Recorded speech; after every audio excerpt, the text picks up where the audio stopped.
আসসালামু আলাইকুম, কেমন আছেন সবাই? আশা করি সবাই ভালো আছেন। আজ নিয়ে আসলাম ছটপট রান্নার রেসিপি।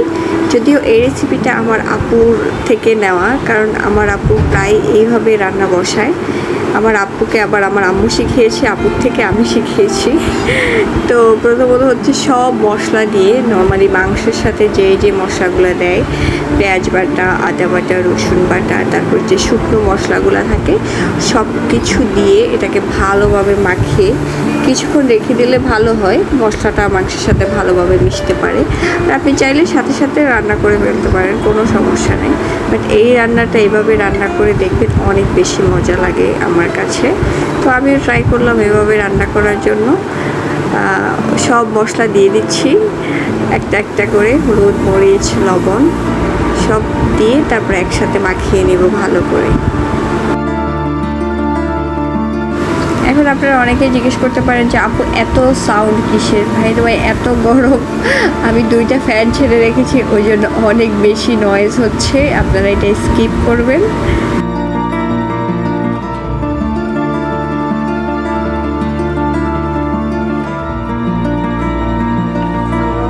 এখন সব মশলা দেওয়া শেষ, আমি এটাকে হাতে ভালো করে মাখিয়ে নিয়েছি। তারপর এখন চুলায় বসিয়ে দেব, ঢেকে সুন্দর করে চুলায় বসিয়ে দেব। এই যে কিছুক্ষণ পরে দেখুন কালারটা কত সুন্দর হয়েছে।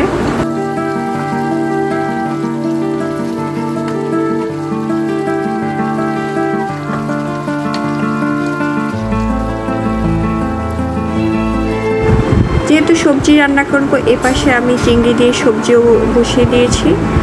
চিংড়িটাকে ভালো করে ভেজে নিচ্ছি। এভাবে চিংড়িটা ভেজে নিলে সবজিটা খেতে অনেক বেশি টেস্টি হয়।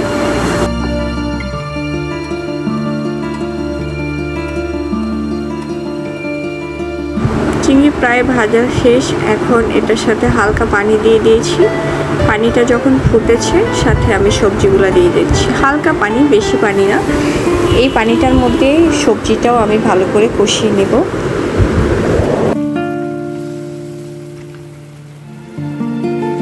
সবগুলো সবজি আমি একেবারেই দিয়ে দিচ্ছি, টমেটো থেকে শুরু করে। শুধু হচ্ছে ঢ্যাঁড়সটা পরে দেব, কারণ ঢ্যাঁড়সটা যেহেতু নরম থাকে, এটা যদি এই শক্ত সবজিগুলোর সাথে দিয়ে দেওয়া হয় তাহলে এটা একদমই গলে যায়। ওই জন্য ঢ্যাঁড়স ছাড়া যত সবজি আছে, মানে মিক্স সবজি, সবগুলো দিয়ে দিচ্ছি, শুধু ঢ্যাঁড়সটা পরে দিব। এগুলো ভালো করে একটু নেড়ে ঢেকে দেবো।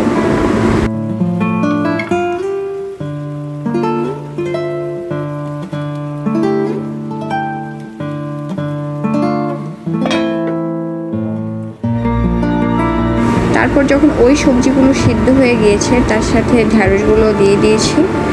এখন ঢ্যাঁড়সগুলো আর নরম হয়ে যাবে না, একটু শক্ত শক্ত থাকবে, খেতেও মজা লাগবে।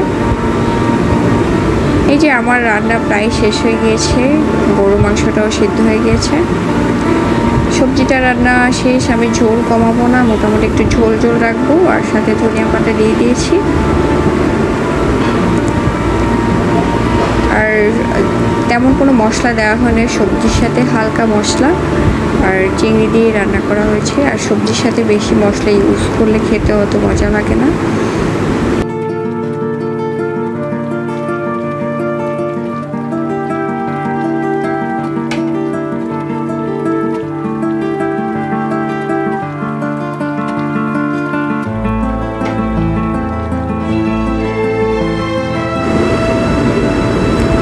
এই তো আমার ছটপট রান্না। দেখুন গরু মাংসটার কালারটা অনেক সুন্দর হয়েছে আর খেতে অনেক মজা হয়েছে, মাশাআল্লাহ।